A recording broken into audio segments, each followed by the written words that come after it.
Olá, nesse episódio nós vamos tratar dos cinturões de segurança.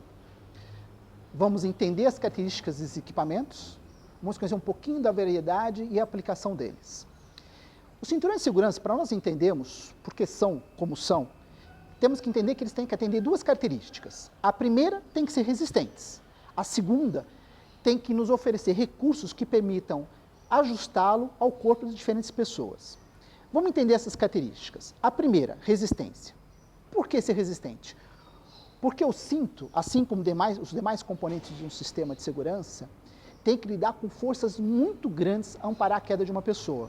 E são forças tão grandes que algum componente desse sistema tem que ser capaz de amortecer essa queda e preservar o corpo trabalhador dessas forças. Mas nem toda a força, nem toda a energia vai ser absorvida pelo sistema. E o que não for absorvida pelo sistema vai para o corpo do trabalhador. E é distribuído essa força pelo corpo dele através das fitas. O que justifica a segunda característica. Ou seja, ele tem que ser capaz de se adaptar ao corpo das diferentes pessoas. Ninguém tem um corpo igual ao outro. E esse ajuste é extremamente importante. E por que esses ajustes são tão importantes? Imagine um trabalhador que tem uma queda livre. O sistema de segurança está lá montado e vai amparar a queda dele. A maior parte da força produzida por essa queda vai ser absorvida pelo sistema. Mas, como eu havia dito, o que não for absorvido por ele vai chegar ao cinturão de segurança e, por sua vez, ao corpo trabalhador. E são as fitas que vão distribuir essa força pelo corpo dele. Olha, para justificar a preocupação, algumas vezes, no ambiente de construção civil, eu vi trabalhadores usando o cinto. Mas como alguns deles se sentem incomodados, justificando que se sentem apertados, que os movimentos são atrapalhados, que dificulta o movimento, o trabalho e tal, o que eles fazem? Deixam todas as fitas bastante soltas, que é para não incomodar.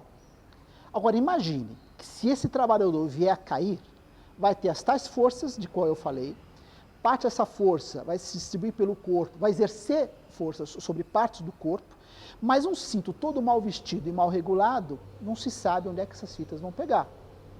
E provavelmente vai machucar o trabalhador. Durante esses quase 17 anos atuando no ambiente industrial, pelo menos 3 vezes eu ouvi o relato de trabalhadores homens que tiveram o saco escrotal esmagado pelo cinto. Aí falou, nossa, que horrível. Eu falei, pelo amor de Deus, não vou usar isso aí nunca. Calma. Na verdade, o vilão dessa história não é o cinto, e sim o mau uso dele. É lógico, se o cinto está mal vestido, no momento da queda você não sabe onde essas fitas vão pegar, o que vão fazer. Pode realmente esmagar uma parte do corpo, fraturar alguma parte, desvestir durante a queda. Ou seja, tem um monte de coisas ruins que pode acontecer pelo fato do trabalhador ter vestido e regulado mal o cinto. Em 2010, foram publicadas as últimas normas, as normas mais recentes, que determinam as características dos EPIs, incluindo o cinturão de segurança.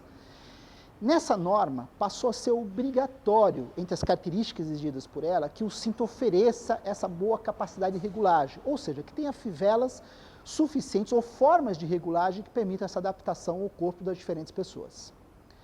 Além disso, para atender a isso, cinturão de segurança tem tamanho. Pois é, tem muita gente que não sabe disso. Existe o tamanho 1 e tamanho 2. Bom, só 2 tamanhos? É óbvio que cada um deles vai atender uma variedade muito grande de pessoas. Mas é óbvio também que isso tem limitações. Então, o tamanho 1 vai servir para várias pessoas, mas alguém pode ser um pouco maior, ter um corpo um pouco mais volumoso e não consiga vestir o tamanho 1. Ou o contrário, né? O tamanho 2 seja grande demais e não dê regulagem para alguém muito pequeno. Vamos para uma questão mais prática. Vestir o cinto. Olha, isso daqui pode ser tão difícil, ainda mais para quem não está acostumado a usar o EPI ou não conhece o modelo, eu já vi em sala de aula, instrutor usando vídeos do YouTube, mostrando alguém tentando vestir o cinto só com o objetivo de entreter a plateia, só para fazer as pessoas rirem, certo? Então, para evitar que vocês paguem micos, né, ou invistam tempo demais, mais do que precisa para vestir isso, eu vou dar uma dica. Eu não digo que essa dica vai resolver tudo, mas ajuda bastante. Começa pelo seguinte, o que é em cima e o que é embaixo. Então, imagina chegar para um trabalhador, treinar o osso para ele e falar, top, se vira, daqui meia hora eu volto, se você não conseguir eu te ajudo. Né? Bom, para evitar isso, aí vem a dica. Todo cinturão de segurança, todo, qualquer modelo de qualquer fornecedor vai ter uma conexão no dorso, na parte das costas, que é isso daqui. Todos têm. E eu sei onde fica. Eu sei que é a parte das costas e a parte alta. O que está saindo disso são ombros. Então, o que eu faço? Localizo essa conexão, e aí por ela eu já posiciono o cinturão. Quer dizer, eu sei o que é a parte de cima, o que é a parte de baixo. Sei o que está saindo dele é o ombro. E o resto, olha, eu dei sorte, não enrolou muito, aí o resto é você desenrolar e ajeitar isso.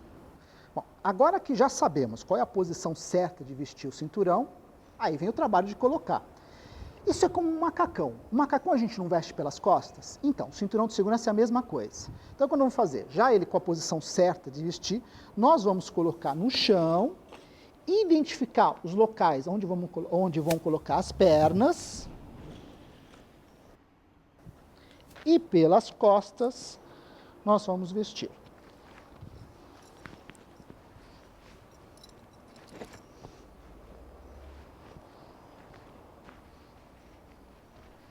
E aí o trabalho seria terminar de fazer regulagem, se necessário, e aí estamos prontos para usar. Uma outra característica que a norma da ABNT de 2010, que trata esse cinturão de segurança, aborda, são os tais elementos de engate, que eu estou chamando como conexões, que pode ser vários. E a norma, ela divide esses vários elementos de engate em 3 categorias: proteção contra queda, posicionamento ou suspensão. Nesse caso, esse modelo que eu estou mostrando aqui, ele é semelhante àquele vermelho que eu estava usando há pouco. Ele tem a mesma estrutura. Ele, inclusive, a conexão frontal ou peitoral, ele tem a conexão dorsal, porém tem algo a mais, que são essas conexões de ombro. Para que servem? Isso aqui foi pensado em ambientes restritos, em espaços confinados, em que, na eventualidade de um resgate, imaginando um trabalhador desmaiado, inconsciente, se ele estiver conectado aqui pela parte frontal, peitoral, ele vai estar com o corpo levemente inclinado para trás. Se ele estiver preso à conexão dorsal, consequentemente ele vai estar com o corpo levemente inclinado para frente. Ou seja, usando um ou outro, ele estaria com o corpo numa posição que podia dificultar o resgate. Como o espaço pode ser muito apertado, ele com o corpo em diagonal não permite uma manobra de subir ou descer com ele. Por isso, criaram essa conexão de ombros, em que uma pessoa inconsciente porta com a cabeça caída, mas o corpo reto, na vertical, facilitando ou permitindo, viabilizando o resgate, seja a manobra subindo a vítima ou descendo a vítima. Uma outra informação importante.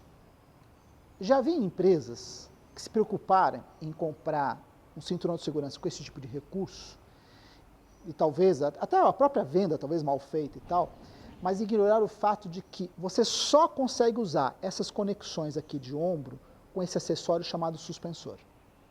Por quê?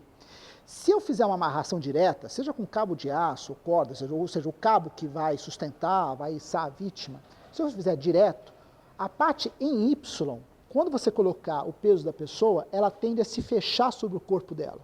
Quer dizer, no mínimo, vai fechar aqui a parte de trás aqui da nuca e empurrar a cabeça para frente. Na pior das hipóteses, vai pressionar o capacete ou a cabeça dela.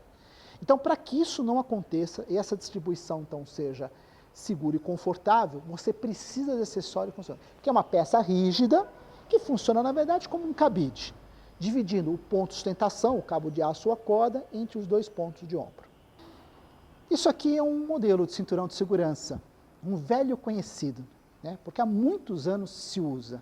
É o cinturão de segurança tipo abdominal. Eu falei velho conhecido porque durante décadas se usou isso, e durante muitos anos, quem atuava em altura, na verdade, só usava isso, até, inclusive os modelos de couro, né? Que, vale comentar, estão proibidos. Okay? Não se pode mais usar material natural para a confecção de EPIs. Por normas, obrigatoriamente precisa ser fibras sintéticas. Muito bem. Isso daqui para que serve? Para posicionamento, ou seja, para ajudar o trabalhador a assumir uma posição confortável para a tarefa que ele precisa desempenhar. Isso daqui não é para amparar a queda de ninguém. Cair com isso daqui é se partir em 2. Bom, o que ele tem? Então, isso daqui vai envolver a parte abdominal e de cada lado nós temos uma argola de aço, de muita resistência, onde você vai usar um acessório, que é um talabarte de posicionamento. O cinturão de segurança abdominal, a gente deve entender como sendo um acessório do cinturão tipo paraquedista. Não dá para usar ele sem o cinturão de paraquedista, porque cada um faz a sua função. O cinto abdominal, o que ele está fazendo aqui? Ele está me ajudando a assumir uma posição adequada, confortável, para o trabalho que eu preciso desempenhar. Para isso ser possível, um acessório dele é o talabarte de posicionamento. Talabarte vai ser tema para o próximo vídeo, para o próximo episódio, tá? Mas inevitavelmente eu tenho que adiantar isso agora. Então, junto com o cinturão abdominal, para conseguir essa posição de trabalho, eu preciso usar o talabarte de posicionamento, que existem os modelos fixos e os modelos reguláveis como esse, que é isso daqui, ó, que me permite regular a distância que eu quero do equipamento da estrutura onde eu vou trabalhar. Okay?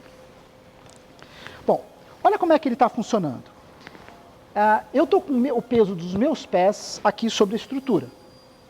E apoiando a minha lombar é que tem o cinto abdominal. Então, nessa posição de uso, ele é confortável. As minhas costas estão apoiadas e eu consigo desempenhar a tarefa que eu preciso. Okay? Se pendurar nele, a coisa muda muito. Se eu precisasse mesmo me pendurar, o que aconteceria? O peso do meu corpo faria ele fechar sobre os ossos da minha bacia, do meu quadril. E só de se pendurar dói muito. Imagine cair então. Okay? Bom, ele está cuidando então só do posicionamento. Para minha segurança contra quedas de altura, eu estou usando o meu cinturão de segurança tipo paraquedista e o meu talabarte de segurança. Okay? Então cada um faz a sua função. Não dá para prescindir de um desses itens aqui do equipamento. Os modelos de cinturão de segurança que a gente demonstrou até agora, conhecidos como cinturão de segurança tipo paraquedista, os modelos mais básicos, eles foram projetados para serem usados na eventualidade de uma queda. Ou seja, eu posso ter passado 30 anos da minha vida profissional usando esse cinto e nunca ter usado de verdade. O que eu quero dizer com isso? Eu nunca caí com o cinto, que é a condição ideal. Agora, se eu tiver que desempenhar alguma tarefa em que seja necessário, em algum momento, estar suspenso pelo cinto, aí tem modelos mais adequados, como esse que eu estou usando aqui. Tá? Que a estrutura do cinto, as partes do cinto que têm contato com o meu corpo são mais largas, para que, no momento que eu fico suspenso por ele, o peso do meu corpo se distribua sobre uma superfície maior e torne ele, então, mais confortável nessa situação. Outra característica desse cinto são recursos, ele tem muitos recursos, o que torna o cinto muito versátil, quer dizer, eu posso usar em várias situações diferentes de trabalho. Olha só, de conexões, esse aqui me oferece essa conexão peitoral, como nós vimos em outros modelos, esta conexão aqui para suspensão, lembra que eu falei há pouco no vídeo, né? Nós temos os elementos de engate que são para segurança, nós temos para suspensão ou nós temos para posicionamento. Então, este aqui de segurança, este aqui de suspensão, nós temos, fazendo parte do cinto, o cinto abdominal, com as conexões laterais para o talabarte de posicionamento, e tenho a conexão dorsal. Isso me permite, então, configurar um EPI conforme a situação de trabalho que eu tenho. Esse modelo aqui do meu lado vai ter todos os recursos que eu listei agora e ainda, adicionalmente, tem as de ombro que nós tínhamos visto no outro modelo. Okay? Esse cinto aqui, este aqui tem 5 conexões diferentes, esse aqui tem 7. Olha, eu vou aproveitar isso para enfatizar uma coisa muito importante. Independente de quantas conexões você tenha no cinto, apenas 2, lembrem disso, apenas 2 são para proteção contra a queda de altura.